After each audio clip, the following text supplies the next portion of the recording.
পরিপূর্ণভাবে ইসলামে দাখিল হওয়ার ক্ষেত্রে আমাদের যে কাজ করতে হবে সেটি হলো সকল প্রকার বান্দার হক আমাদেরকে আদায় করতে হবে। আল্লাহ রাব্বুল আলামিন আমাদেরকে তার যে আদেশ নিষেধগুলো আমাদেরকে মেনে চলতে বলেছেন, এর মধ্যে বেশ কিছু বিষয় আল্লাহ রেখেছেন যেগুলো মানবাধিকার সংশ্লিষ্ট, মানুষের অধিকার সংশ্লিষ্ট। শুধু মানুষ নয়, অন্যান্য প্রাণীকুল, অন্যান্য সৃষ্টি, এমনকি পোকামাকড়, এমনকি বৃক্ষ তরুলতা, এই সবগুলোর অধিকার আল্লাহ তাআলা আমাদের উপর রেখেছেন। আমাদের কর্তব্য আছে নিজের প্রতি, নিজের পরিবারের সদস্যদের প্রতি, মুসলমানদের প্রতি, প্রতিবেশীদের প্রতি, এমনকি অমুসলমানদের প্রতি, মানুষ তো বটে, এমনকি পশু পাখির প্রতি, কীট পতঙ্গের প্রতি, এমনকি নিষ্প্রাণ আল্লাহর যেসব সৃষ্টি আছে সেগুলোর প্রতি, সবকিছুর প্রতি আমাদের দায়বদ্ধতা আছে, আমাদের জবাবদিহিতা আছে। আপনি নামাজ ভালো পড়লেন, মুসলমান হিসাবে আপনি ভালো হওয়ার চেষ্টা করলেন, ইমানটাকেও খাঁটি করলেন, কিন্তু আপনি মানুষের অধিকার নষ্ট করলেন, মানুষের হক নষ্ট করলেন, মানুষকে কষ্ট দিলেন, মানুষ প্রতি জুলুম করলেন, মানুষের হক মেরে খাইলেন, মানুষের টাকা মেরে দিলেন। আপনি ব্যবসা করতে গিয়ে 2 নম্বরই কাজ করলেন, ক্রেতা হয়ে যখন গিয়েছেন তখনও আপনি খারাপ কাজ করেছেন। আপনি কখনো আল্লাহর খাতায় ভালো মুসলমান হতে পারবেন না। ভাইরা আমার, পরিপূর্ণভাবে ইসলামে দাখিল হওয়ার জন্য শুধুমাত্র 5 ওয়াক্ত নামাজ পড়লেই চলবে? নামাজ পড়ার পাশাপাশি আমাদেরকে ভালো মানুষ হতে হবে। কোন মানুষের কোন অধিকার নষ্ট করা যাবে না। আল্লাহ রাব্বুল আলামিন আমাদেরকে সেই কর্তব্য আদায় করতে বারবার সতর্ক করেছেন। প্রিয় নবী সাল্লাল্লাহু আলাইহি সাল্লাম বলেছেন, ইন্নালি জাসাদিকা আলাইকা হাক্কা, অন্য মানুষ তো বটেই, এমনকি তোমার নিজের শরীরের, তোমার নিজের দেহেরও তোমার কাছে অধিকার আছে, পাওনা আছে, দেহের প্রতিও কর্তব্য আছে। কোন কারণ ছাড়া তুমি তোমার নিজেকেও যদি কষ্ট দাও, নিজের প্রতিও যদি জুলুম করো, তাহলে তার জন্য আল্লাহর কাছে জবাবদিহি করতে হবে। কেন ইসলাম আত্মহত্যাকে হারাম করেছে? এর একটি কারণ এই, আল্লাহ তাআলা আপনাকে যে জীবন দিয়েছেন, এই জীবনকে রক্ষা করা আপনার জন্য ফরজ। এই জীবনকে নষ্ট করার অধিকার আল্লাহ আপনাকে, আমার শরীর, আমার দেহ, আমি যা ইচ্ছা তা করব, তারা কখনো ইমানদার হতে পারে না। এটা ইমানদারের স্লোগান হতে পারে না। ইমানদার বিশ্বাস করে, ইন্না সালাতি ওয়া নুসুকি ওয়া মাহইয়ায়া ওয়া মামাতি লিল্লাহি রাব্বিল আলামিন। নিশ্চয় আমার সালাত, আমার কুরবানি, আমার জীবন, আমার মরণ, সব কিছু আমি নিবেদন করব কার উদ্দেশ্যে? একমাত্র আল্লাহ রাব্বুল আলামিনের উদ্দেশ্যে। আমার এই জীবন আল্লাহর দেওয়া, আল্লাহর নির্দেশে এটা পরিচালিত হবে। অতএব আল্লাহ নিষেধ করেছেন, ওয়ালা তুলকু বিআইদিকুম ইলা তাহলুকা, তোমরা নিজেদেরকে ধ্বংসের দিকে ঠেলে দিও না।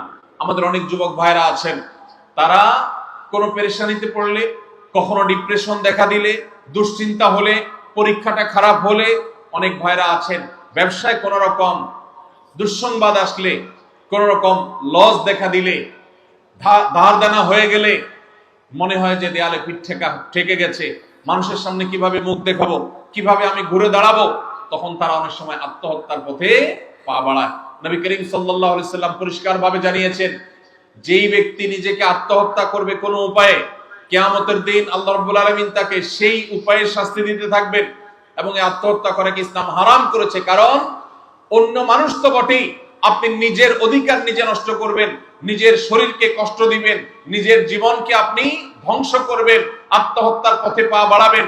আত্মহত্যা করে দুনিয়ার কষ্ট এবং গ্লানি থেকে আপনি বাঁচতে চাইছেন, অথচ আত্মহত্যা করে কিয়ামতের ময়দানে আরো বেশি গ্লানি, আরো বড় আযাব আপনার জন্য অপেক্ষা করছে। আল্লাহ তাআলা আমাদের সবাইকে আল্লাহর সমস্ত আদেশ নিষেধগুলোকে মেনে চলার তৌফিক দান করুন।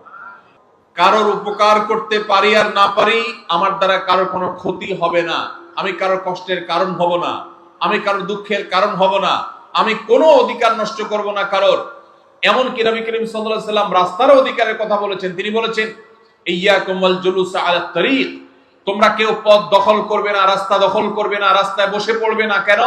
কারণ তুমি যদি রাস্তা দখল করে ফেলো, ফুটপাতে দোকান দিয়ে বসো, বাইক নিয়ে তুমি মানুষ চলাচলের পথে উঠে যাও, রাস্তা যেখানে সেখানে বাইক পার্কিং করে রাখো, রিক্সা পার্কিং করে রাখো, তুমি দখল করে রাখো, দোকানদার ভাই যদি ওই জায়গাটাতে মাল রেখে দখল করে রাখেন, তাহলে মানুষের অধিকার নষ্ট হবে কি হবে না?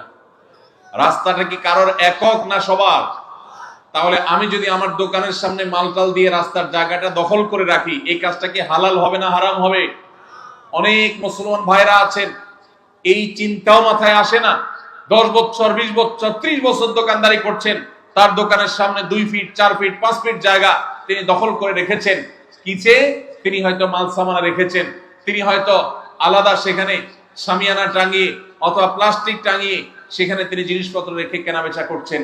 অনেক দোকান, অনেক গাড়িওয়ালা ভাইরা আছেন, বাইকওয়ালা ভাইরা আছেন, যেখানে পার্কিং করা যায় সেটা তো বটেই, এমনকি যেখানে পার্কিং করলে রাস্তার উপরে পার্কিং করা হবে, মানুষের চলাচলে ব্যাঘাত হবে, রাস্তা গাড়ির জ্যাম হয়ে যাবে, সেই জায়গা পর্যন্ত তারা পার্কিং করে রাখেন। এই সেন্সই আমাদের মধ্যে নাই যে আমরা গুনাহ করছি, আমরা নাজায়েজ কাজ করছি, আমরা যারা পথে চলাচল করবে তাদের অধিকার নষ্ট করছি, এই সেন্স পর্যন্ত নাই। এমনকি আমাদের দেশে অনেক মসজিদ আছে, যেই মসজিদের সিঁড়ি মসজিদের সীমানা পার হয়ে রাস্তা পর্যন্ত চলে গেছে, আছে না নাই? অনেক মসজিদ আছে, বিশেষ করে শহরে দেখা যায়, ঢাকা শহরে, যে মসজিদের সীমানা এটা পার হয়ে রাস্তায় 2 ধাপ 3 ধাপ সিঁড়ি চলে গেছে।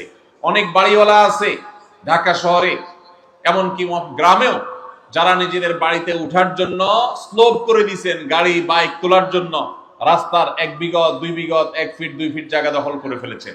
এটা কি হালাল না হারাম? হারাম। ভাইরা আমার, আমরা যদি শুধুমাত্র মানুষের অধিকার সম্পর্কে সচেতন হই, আমাদের সমাজটা জান্নাত হয়ে যাবে ইনশাআল্লাহ। আমাদের সমাজে আজ নামাজি মুসলমান পাওয়া যায়, কিন্তু আমরা যেভাবে পারি অন্যের হক নষ্ট করি। আমরা অনেকে মনে করি হক নষ্ট করা মানে শুধুমাত্র টাকা মেরে খাওয়া। আমরা অনেকে মনে করি হক নষ্ট করা মানে কারোর জমি মেরে খাওয়া।